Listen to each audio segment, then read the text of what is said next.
Welcome back to another episode of Candid, where we have real talks with real people. I'm your host, Shanae, and I'm here with Denise, Bethany, and Dudley. So today we're continuing our Orange Economy series, and we're sharing the stories of Bahamian creatives. And I have actually been following our guest on TikTok for a while. Personally, I enjoy doing makeup, and I enjoy her videos and like watching reviews and stuff. So when I saw Darius Skin pop up on my For You page, and I watched and I saw someone that looked and sounded like me, I was ecstatic. Can you introduce yourself, please? Hi everyone, my name is Daria Roll, aka Dari Skin. Excited to be here, excited to talk to you guys. Okay, so how did you get into makeup? Well, it started a while back. I would say I was really into art, very much into art. I love to draw, I love to paint, and I really look at the faces like a canvas. So it was very easy for me to transition into that more so professional arena of art when you look at makeup. So it really started or stemmed from my love for art. I would say that's how I got into it. Okay, so when did you start like playing with makeup, I would say? I started like grade 11, I would say, on my way out of school when I know I'll be entering the work world. So I would have to learn how to apply my own makeup. And like I said, because I love art, it kind of was easy for me. I noticed that I had a knack for it, and the rest is history, just began from now. Okay, so what inspired you to start your TikTok? TikTok, I would say, okay, so everyone knows when TikTok became a trend, and I would watch the makeup artists and all of the creative people on the app, and I would just be like, I really want to get into it because I enjoy makeup. I enjoy interacting with people, and I enjoy everything beauty. And I just saw it as a good space to get into where I can use everything that I love collectively and connect with people. So I saw it as an opportunity to grow and to perfect my craft and to connect with a community that I could call my own. Okay, so I want to backtrack a little bit. You said that you liked art and painting and stuff like that. So like, did you take art in school? Like, how did you discover your love for like being creative, I guess? Okay, so I would say, but that started from early on, I would say like from in grade 3, 4. I would always stay inside. I would be doodling, I would be drawing, I would be painting. That was just my thing. And I was in art in basically every school that I went into. I would make sure that I would get in the art program because I saw it as a way to escape. And I, growing up, wasn't as sociable as I am now. So when I pick up a pen or a brush or a pencil or whatever, it would just be a form of expression for me. So I would say my love for art was something that I grew up with. I developed until it turned into my art form of makeup. Was your family like, did they embrace that or did they nurture your art? And is makeup your only outlet, or do you plan to try other avenues as well? Well, my family, they are my support system. Anything that I do, anything that I enjoy doing, my family would nurture it. They would help me. They would invest in it in any way possible. And I appreciate them so much for it. And as far as an outlet, no, makeup isn't my only outlet. It's one of my favorite ones, but I also do enjoy reading. I go to church. That's also a form of outlet. Of like expression and escape for me. And I enjoy listening to music. So like simple things. I'm not a very, out there person, more of a homebody. So it's just simple things and doing it, on my time that I enjoy. And makeup is one of them. About going to church, I saw that you posted a TikTok about Adventism, your religion, right? Yes. So have you had any issues with like those two clashing? Because I know that Adventists are a lot more conservative. Strict or yeah, strict and conservative. Yeah. Because I grew up in I grew up in Adventism. So like I know it's a little bit more strict and conservative. So do you have any issues with that? Okay, so the church, I don't attend church at the moment, but the church that I did attend, we never really considered ourselves Adventists per se. We just were Sabbath keepers. We observed the Sabbath, and it wasn't ever really an issue because I don't want to sound like, new age or, hitting any traditions or anything. But in our assembly where I attended, it was more so focusing, everything was done in moderation. So, most Adventists don't wear makeup and stuff like that. We wore makeup, we wore jewelry. And I would say that's something I love because we were more focused on the inner man of a person, of course, upholding standards and moderation and elegance as you should as a believer, but we were more focused on the inner part of someone and ensuring that they are a good representation of what they believe, opposed to if I wear a red lipstick or something like that. So we never considered ourselves Seventh Day or Adventist per se, but we were Sabbath keepers. It never was really a clash for me in that sector. So when it comes to keeping the Sabbath, to you, and you said that doing makeup is like an outlet for you. It's like a hobby. So do you consider it keeping the Sabbath if you were to like do makeup on Saturday or Friday night? Well, no, I kind of keep my Sabbath very, that's kind of off limits for the hustle and the bustle of the work week. And I keep that that's a very sacred time for me. So on Friday evenings, even into Saturdays, most times I don't work per se. I don't do TikToks and stuff like that. I would save it more for the evening because I do work full time, and my weekends and my Sabbath is my only time that I'm really, really able to have fully alone time with my Heavenly Father. And that's something I do enjoy. So that is something that I hold near and dear, and I try not to, with all in me, to do any form of really work or anything. I try to rest and connect like I should. Speaking about like you working, do you have a chance to wear your makeup at work? Do you do anything interpretive, like very creative types of makeup at work? No, ma'am, I don't wear makeup to work, especially in the department that I'm in. There is a lot of walking, there is a lot of sun, there's a lot of exposure to elements, and especially wearing masks now. Wearing masks and makeup is not fun. Like most people to work know I do makeup and I'm very active on TikTok. So they expect it, but it's not something that I give at work. To be honest, I rarely wear makeup outside of doing TikToks and promotions and stuff like that. You rarely catch me in makeup. Okay, so I know for me, I have tried the makeup thing. It has not panned out as well as I thought it would. But how long does it normally take you to do your makeup compared to, the couple seconds you post on TikTok? Well, it's really dependent on the look that I do. Most times I do natural makeup on TikTok. That takes me about 25 to 30 minutes because I would say I have already mastered my face.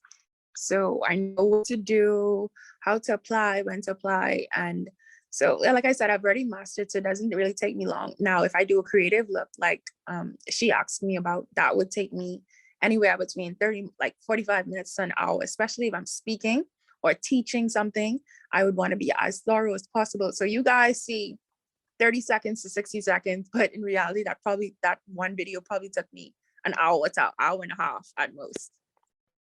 Okay, so just a little, I don't know if you would be inclined to give our audience just a few tips, especially with wearing the mask now.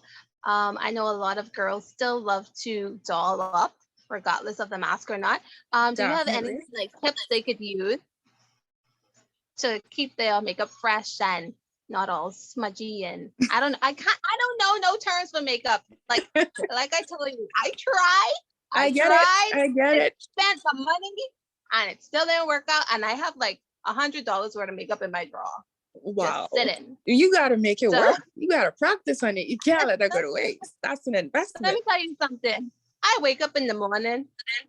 I try. I can't even get mascara on my eyes sometimes. Oh Lord. It's just, I don't know how women do it. Honestly, I have to give credit to women who actually wake up in the morning and do that. I do too. Trying. Like you have to keep trying. You have to put it on. You have to wipe it off. Then you have to keep it again. Wipe it off. Like over quarantine, that's all I did. I just played with makeup every day, and I got like a base routine put together. You have to try some products, and you can't just buy something because it's cheap. You got to buy it because it has good reviews. You have to watch a bunch of YouTube videos. Listen, my secret key is put in black girl behind everything I look up. Yes, I agree. Daria gonna cause me have to make a TikTok account to actually watch, because I don't have a TikTok. I don't watch TikToks because those things can be very addicting. However, you said that you do natural makeup, and I'm the type of person, I like natural looks. I don't really like the colorful eyes and stuff like that. That ain't me. But I could gel with the naturals. I got you. Oh, okay. So as far as wearing makeup with a mask, I honestly don't really subscribe to it, but there are some ways to prolong your makeup.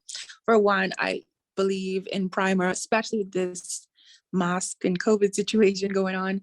Wearing a primer is so good, especially a gripping primer. I've spoke about a few on my TikTok, like the Milk Hydro Grip, and even more affordable one, the Elf Power Grip. These things help to prolong the wear of your makeup. They help to grip your foundation onto your face. They prevent clinging and dry patches and stuff like that your makeup tends to wipe off first. So those are usually the first patches of makeup that you see kind of disappear on your face. Another thing I can say is use less product. The more product you have on, the more product is going to get wiped off on that mask. So like she said, she prefers natural makeup. Under these masks, I do not suggest a full beat. I do not, because if a piece of that wipes off and your real skin or your real color, the true tone is revealed, that is going to be a very, very obvious comparison. And lastly, setting sprays are going to be your best friend through this entire pandemic. I love setting sprays, whether you wear natural makeup, whether you wear full beat, dewy, matte, whatever. Use a setting spray. And one of my favorites now that I just reviewed on my TikTok is the One Size Beauty Until Dawn. Do you have that name? Until Dawn setting spray. It's a waterproof setting spray, and that's really good because it prevents like sweat and oil from penetrating your makeup, which can cause it to break down and peel and stuff like that. So those three things really can help change your makeup and help to prolong the wear of your makeup. If you're a lady that still loves to be, glams during this time, try those tips, and I'm positive they will change your life. Yeah, and based on what Denise was saying, with practice, you just have to keep practicing, honestly, because I started playing with makeup at 14, 15, and obviously I was a kid, so I only had like a few dollars to spare, and I started with like stuff at the dollar store, like when I would go away. But you just have to keep practicing and practicing, and I promise, like, you would get better at it, and you would understand like what works for you, and you just have to try different stuff. So Bethany, like, if you honestly, you need to use that $100 worth of stuff because I can't believe that and makeup to be honest, like sometimes drugstore, like how you said you bought products that you could afford. Sometimes drugstore products just be slapping. They be doing the do. They really be, effective. Like you have drugstore brands like NYX and Elf and like LA Girl. These things are, seen as the cheaper end or the more affordable, let's use that word, and the makeup, but these things perform like high end. Sometimes it's not the product that you use, it's your technique. The girls that get it. I still use LA Girl, despite me having Too Faced and Juvia's Place and all of these great and more expensive brands. But some things just don't change. And LA Girl is a product that I will use if I'm a millionaire. Like if a product works, I don't care where it comes from, it works. So don't ever think like you need to break the bank to find effective products, because some of them be sitting right on the shelf in a local store that really can elevate your makeup and make you feel like a pro. Yeah, I definitely agree. So, how do you make money from your TikTok? Okay, so monetization of my TikTok did not come really until the ending of last year, I would say. And the way I make money is through brand deals, promotions, advertising, products. And so this is really the process of it. If anyone wants to get into like social media influencing and content creation, what I would do is I would basically write down a list of people or brands that I would want to work with. And I would, especially knowing that I have tried these products, I love these products, and I would pitch myself to these brands. And a lot of creators don't subscribe to pitching yourself, but I do. I believe that these people are already known, these people are big. Sometimes they just don't know you exist. So after I pitch myself to them, most times they would go through your content and then they would say, hey, we do love your content, we would like to do a collaboration with you.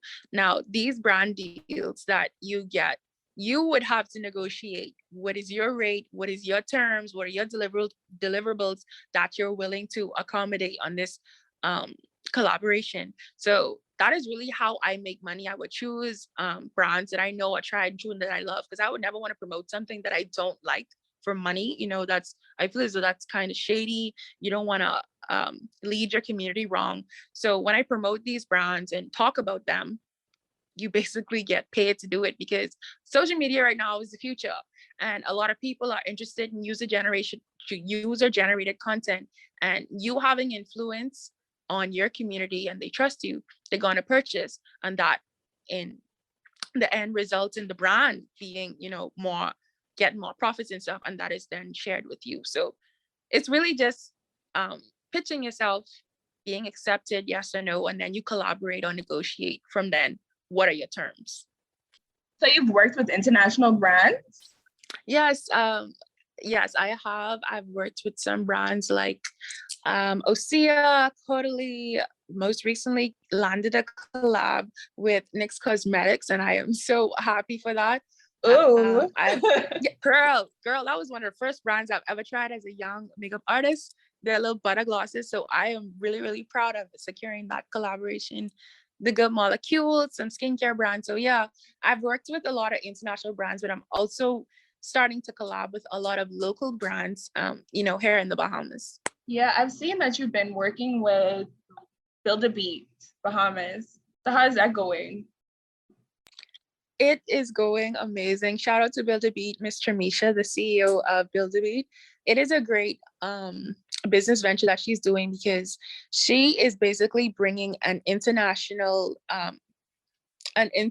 beauty standard or beauty climate to the Bahamas. The Bahamas, we're limited in our beauty products and stuff, and she has broken that limitation, and she brings in some of the latest and the greatest of products. She brings like Morphe, Milk. She brings in Fenty Beauty, these things that are really hard to find on the island. She makes it accessible, and I really, really appreciate her for that, because she feels like the Bahamian Ulta or the Bahamian Sephora to me. If I need something, I go to her, and I was so happy to collaborate with her to bring a discount to my followers, but to also help uplift her brand, because it is really worth it. She has websites. She's really so set up and structured.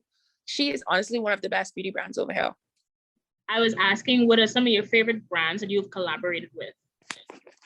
Okay, so my favorite brands thus far has been Caudalie. That is a brand based in Paris. Another would be Osea Malibu. That is a skincare. Like, most people don't know, but I really, really love skincare, even in a way, a little more than makeup. So these are some of my favorite collaborations yet. There's another one called Basma Beauty. That is a makeup line. And I think Good Molecules, because I love their skincare products and they are great partners. Collaboration with them has been good. So those are probably my top 4. And 5 would be NYX Cosmetics, because I just love them in general. So did you feel that you were accepted by the Bahamian community, and how long did it really take you to get a good amount of audience? In the beginning, I wouldn't say that I felt very supported by my fellow Bahamians. Wow, I sound like my fellow Bahamians. I don't feel like I was very supported. I come to you all today. Exactly. Why did I say that? I didn't feel like I had the support of my Bahamian society, because in the beginning it was really hard as far as like getting views, even though I would really push myself to create the content, really push myself to post and be consistent. Over here everyone says everyone already know you when you get, they start supporting you when they start dropping 2 for 2, when you start going viral or you become popular. And that is true.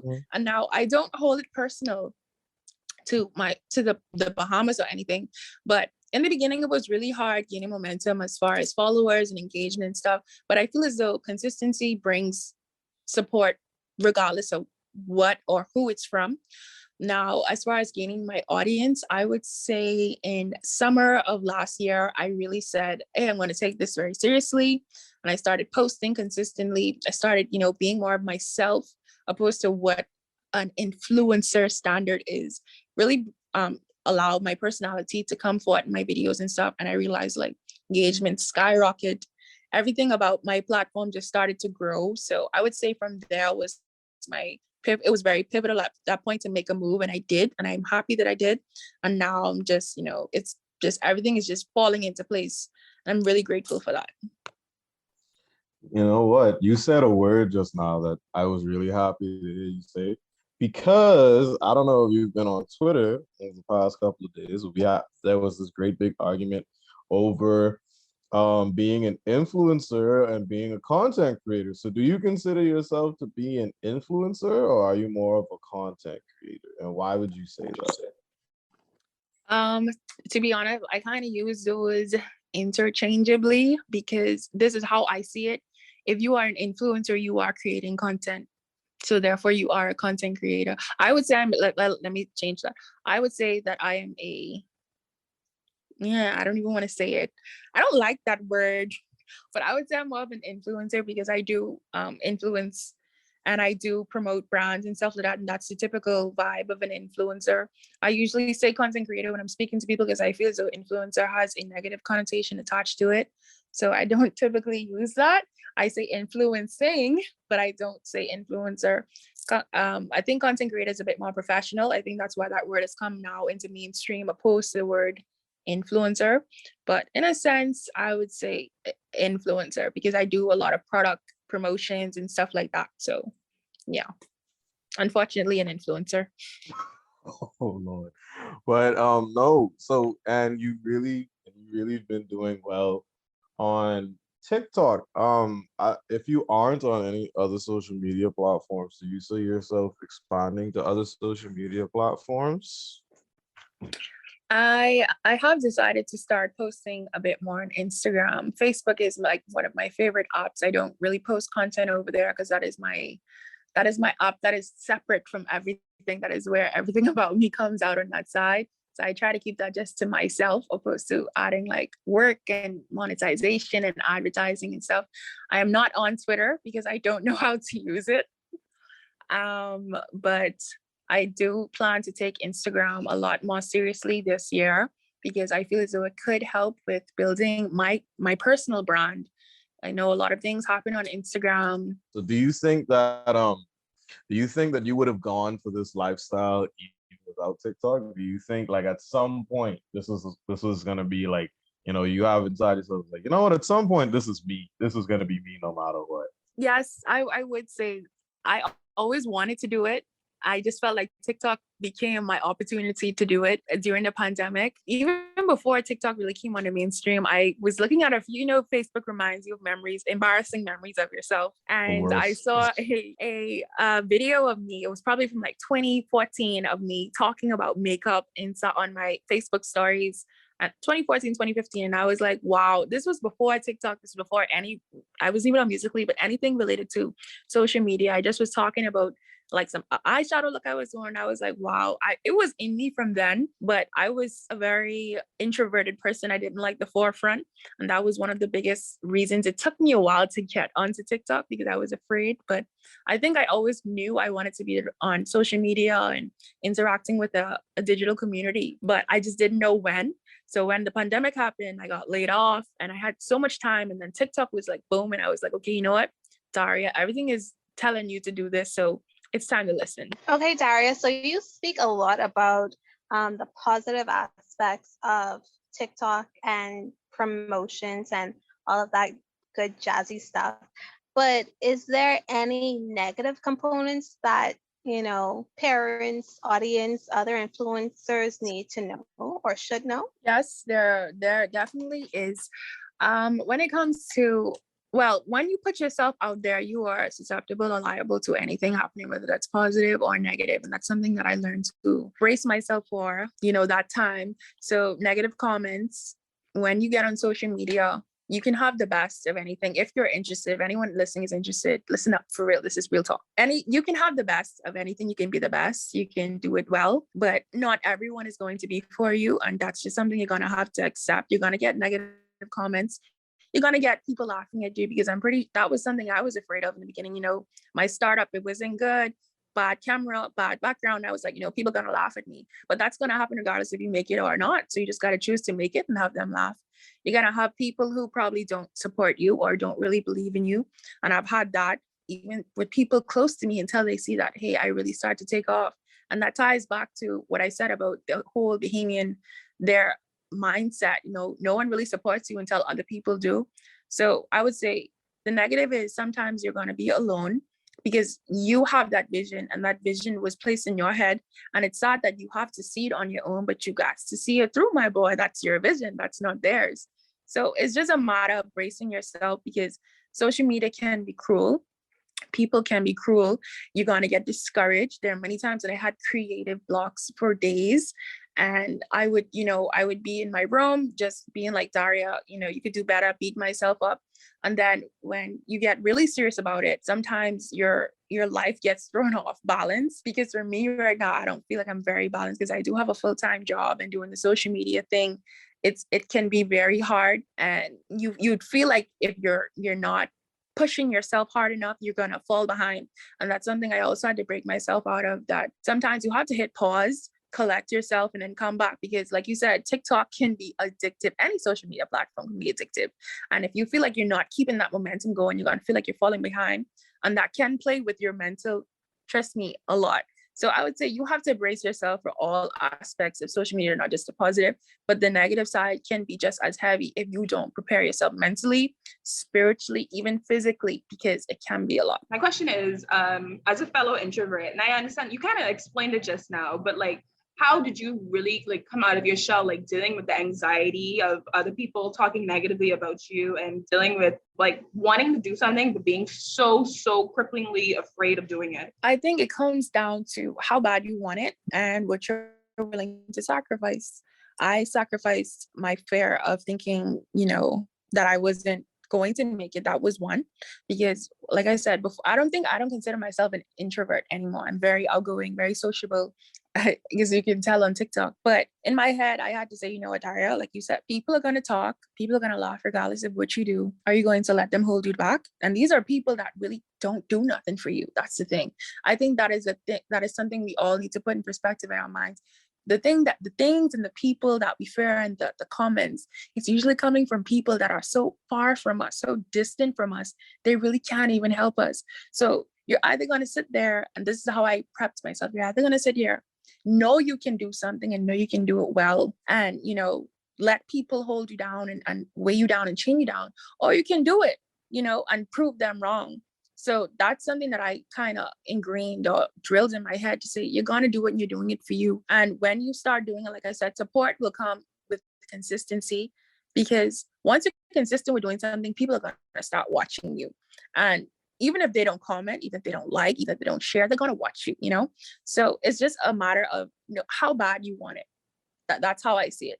If you want it really bad enough, you're going to let go of the worries and the fear of what people are going to say, because those people aren't doing anything for you. You got to do this for yourself. And then another question I had was, how do you, do you stick to trends? How do you make your content? Do you write things ahead of time? Do you just see what's trending that day and make a relevant post to that? What is your system? Okay, that's a good question. So I started off hopping on a lot of trends. I don't know if you've been watching me or anyone has been watching me long enough. I started off doing all the crazy makeup hacks and trends and challenges that makeup artists and people do.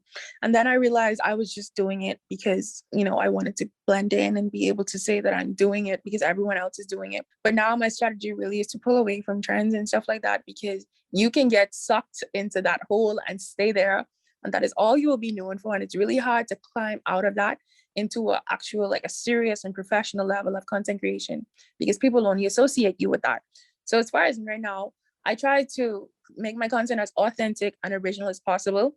If you follow me, then I do a lot of talking videos. I think those perform the best for me because I'm able to connect and show my personality. And that has been really my driving force so far, is talking and connecting with people and engaging with people on a personal level. My intent is to make people feel like you can approach me in real life.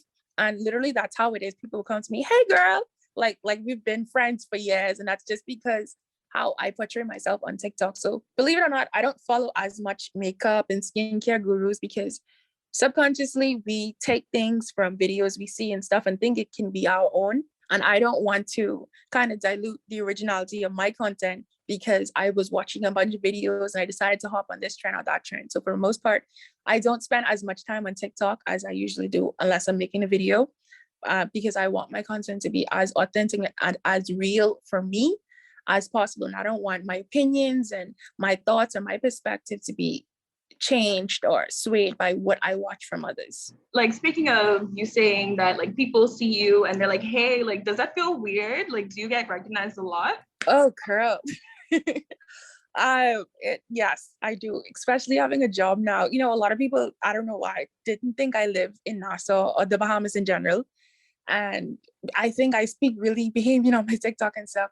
But yes, everywhere I go, basically everywhere I go, I'm not trying to brag or anything, you know. But everywhere I go, Brag. Yeah, brag with yourself, okay? everywhere I go, I'm always noticed. And being someone who, let's just say a year ago, was a nobody in the Bahamas, you know, no one knew me. I gotta go someplace and blend right in. Now it's like every room I step into, every place that I go, I'm going to be approached. I'm going to be, you know, stared at. And I'm like, oh, that's the girl from TikTok. Like, I was at work the other day and I heard the girl, I was walking past and the girl was like, oh, that's the girl from TikTok. And I just walked back and I was like, you know, it's more weird you talking for me to her and not inviting me. Cheap as you just invite me in. Because like I said, I wanted that feel on my TikTok where you can approach me in real life and realize like, that's not just an internet personality. That's what you get in real life. I'm very friendly in real life and, you know, perky and stuff. I don't think I'm as energized, but I am an open book and I love interacting with people. So it is weird sometimes because sometimes people come up a little too familiar and I be thinking like, where do I know you from?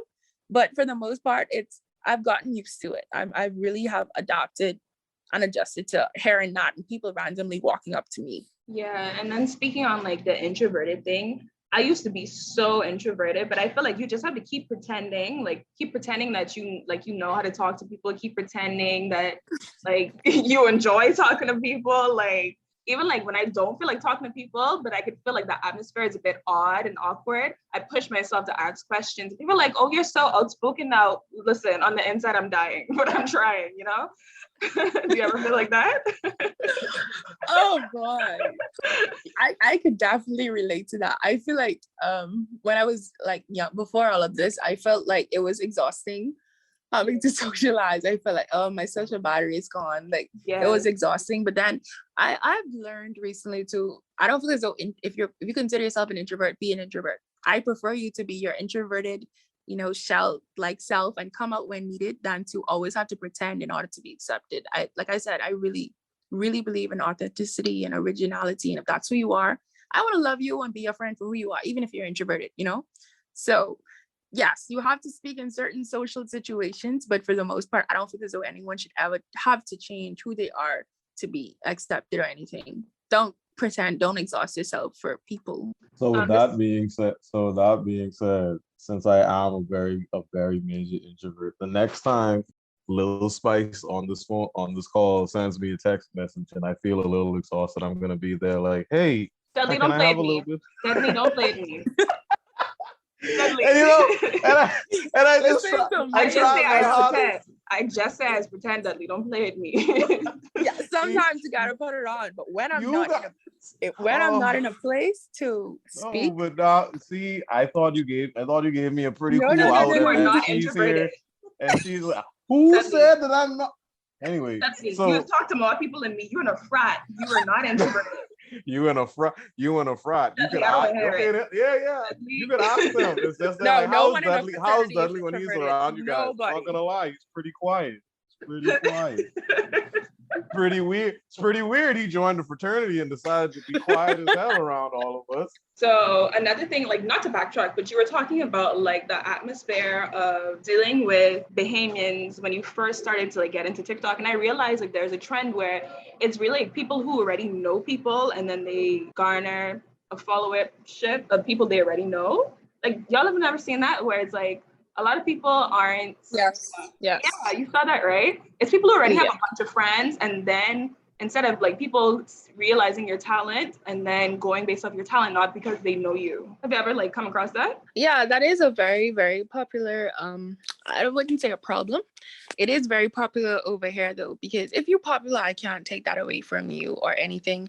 I don't feel as though popularity trumps performance. I don't believe in that. If someone can do something well, then they can do it well. But if you're popular, I feel as though it's like, in a way, a crutch, in a way, a silver spoon.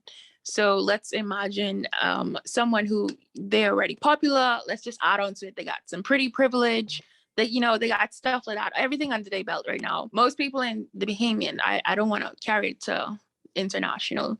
Most people in the Bahamas would flock towards that person in anything they do. That doesn't mean that they necessarily will engage or support. That's why I say it's iffy. It's a problem and it's not.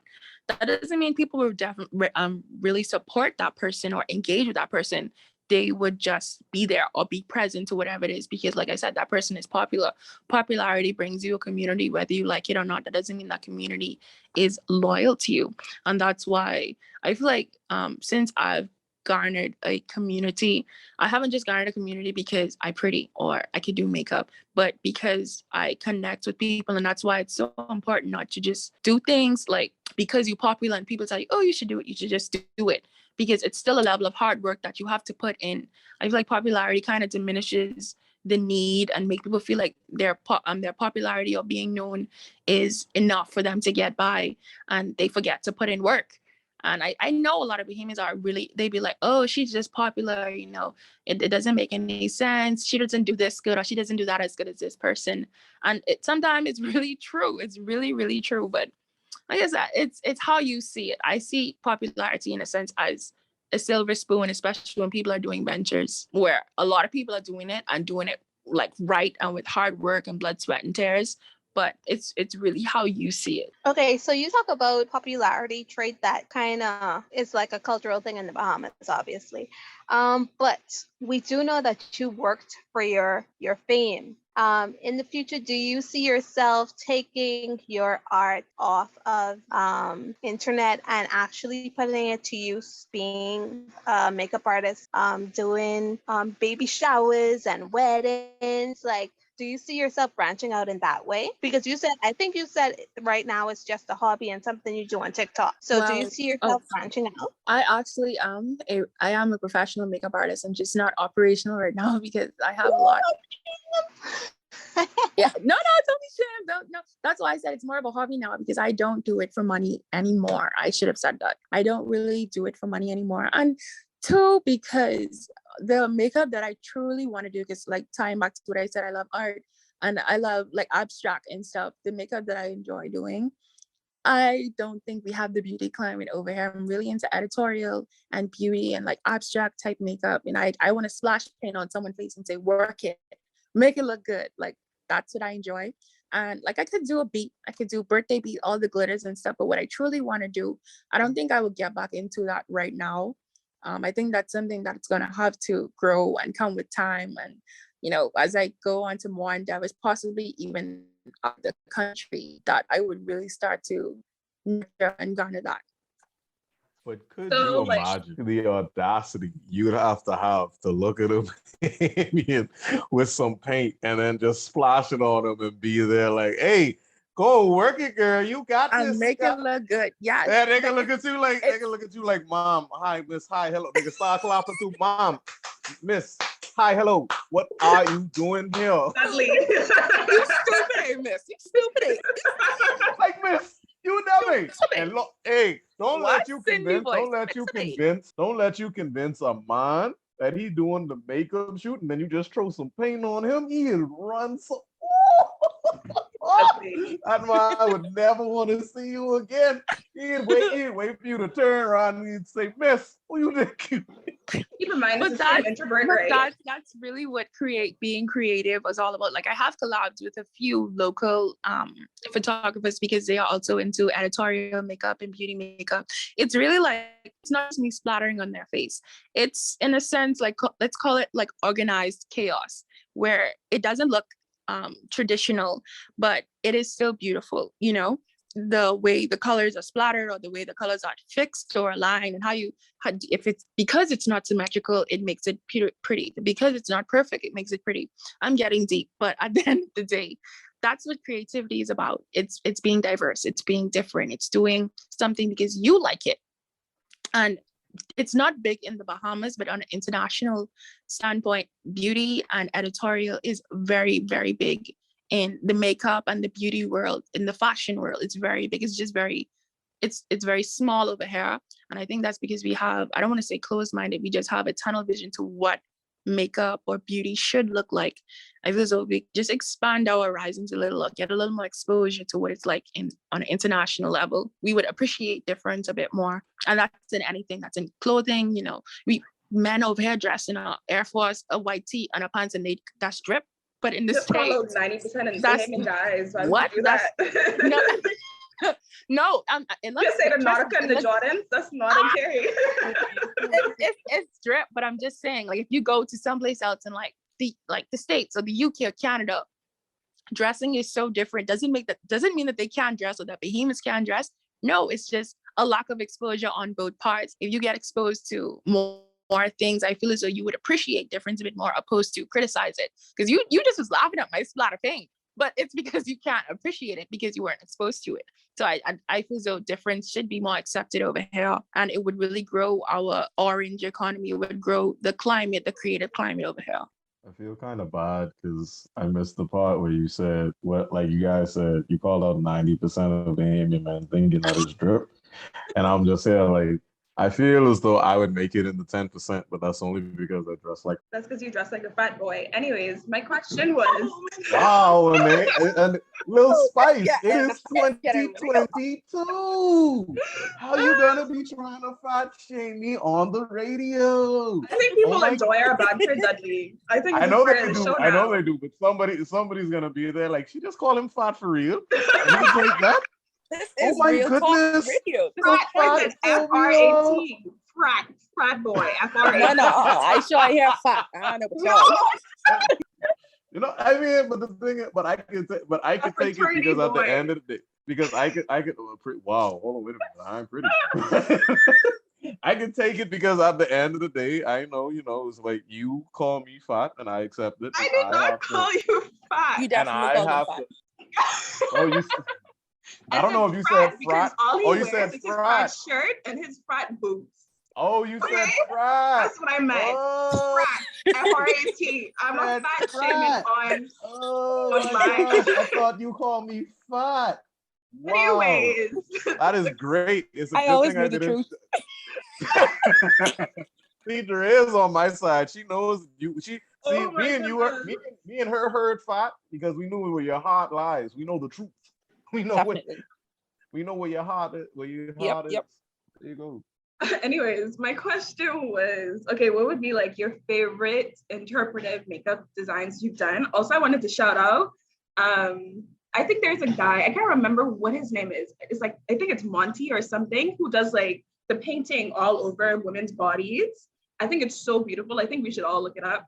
I think it's Monty or something. He's a Bahamian artist. It's very beautiful. And then Kristen Ferguson. You gotta big her up. K Jasmine on Instagram. Yeah. But yeah. So hey, that's my girl, K. You do be doing good stuff though. So you can tell us about like your favorite interpretive makeup designs you've ever done. My interpretive. I'm not understanding the question. Because you were talking about like unique makeup looks. So like, what was your favorite? Oh, like that. Yeah. Okay, so I do like. Aside from color and stuff, I love no makeup looks. In the beauty or editorial world, skin is everything. Creating breathable, buttery, luscious skin. I love me some good skin work. That's number one. That's important to me. And when it comes to like creative makeup, like I said, I love like things that are abstract. So it doesn't necessarily have to be perfect. It doesn't necessarily have to be symmetrical. Like one of my favorite, like I love her so much, editorial makeup artist. Her name is Danessa Marek. She's also a Black woman. And she really does it. She does all of the artsy forms on the eyes and stuff like that. So it's not really just one type of makeup. I enjoy doing anything beauty, anything abstract, anything editorial. I think it's beautiful. I think it's different. that's just my take on it. It just doesn't have to be perfect in order to be seen as beautiful. So that's all me. Do you plan on or would you ever take your content creation full time? I am considering it heavily right now because the whole work life and content creation life, and I have 2 side businesses. It's becoming very, very overwhelming, and I feel as though like I'm gonna be honest and transparent. There is good money in content creation, whether it's locally, because it's not something that's very popular here. And I feel like anything with a demand that exceeds supply, people should get into it. And a lot of people need content, but there is good money in content creation, and it could sustain me. I could live off of content creation money. So I'm contemplating it, but I don't feel as though it would be right now, but it is something that I intend to go and transition into very soon. And like, wouldn't you be a bit scared because like, is the money like a consistent thing, or is it like sometimes it's an on season, sometimes it's an off season, Well, there definitely is some there definitely is some red flags to it, but I want to have those stories where people be like, oh, I did the thing, I left my job, I did this. But I'm being the calculated person that I am, I definitely have to plan that out before I execute. But there are, when it comes to content, especially on an international level, I won't say it is as consistent or as secure as a 9 to 5 or whatever job that you have, because like you said, there are some off seasons, there are some seasons when you gotta wait for a collab, or you gotta wait for a brand deal, or you gotta be working for a few months without seeing a decent pay. But ultimately, as you keep doing something, I feel as though you'll get to that point where it is consistent. You have some big beauty influencers who simply live off of content creation. They started just where I started from, or from anyone who's listening where you start from, where no one knew them and they were just doing the thing, and now they're successful. It's paid off because they were consistent, they knew their end goal, and they did what they had to do. Sometimes that comes with sacrifice. That may come with sacrifice of your 9 to 5, where you need that 8 hours a day to create content and be creative, opposed to just doing it for someone else. You need that, and that is just how I look at it. Eventually, I might take that leap of faith, but for right now, I think I'll just have to learn to balance and have better time management. Hey, you need to take your consultancy services to like the next level. I saw on a website today in the Bahamas, it says consultants can make a maximum of like 6 figures. You need to go Consultancy, yes. You need to go and you need to stop consulting for free. Oh my God, that is another venture. Oh, like I believe like people, if whoever's listening, you get me while you can. I don't think that's something I'm going to get into right away. A lot of people have courses and stuff going on where the content creator starter kit or something like that. Now that is good. But like I said, get me while you can and while the knowledge is free. Because one day I do intend on doing that, because like you said, doing content creation and influencing in the Bahamas is not easy. It does come with some strategy, and it would be good if someone can help you cut that time in half by just following their knowledge or their path. So I do agree with you. There is good money in consultancy, but like I said, get me while you can, while it's free, while I still small, because I intend to arc up. I intend to arc up very soon. Y'all heard it here first. Sari Skin is very much so. She is very much so about to take her consultancy to the what the price just went website up. name is. The Gumroad, I think is the name of the site. The Gumroad. She's gonna sell you the package for like $15. Or if you want to hit her up, she's going to have the private Zoom. Look at this man setting up my next business. Love it. Love it. Well, thank you so much for coming on our show and having such an insightful conversation with us. It was great having you as a guest. We had a great conversation. Thanks for indulging me in my, foolishness. Oh my gosh. Anytime. You're welcome. Oh my God. Send the skincare routine. Like seriously though. Thank you all for having me. It was a pleasure. You can follow us on our social media, which is Candid242 on Facebook and Instagram. Thank you for tuning in to another episode of Candid. Keep it real, Bahamas.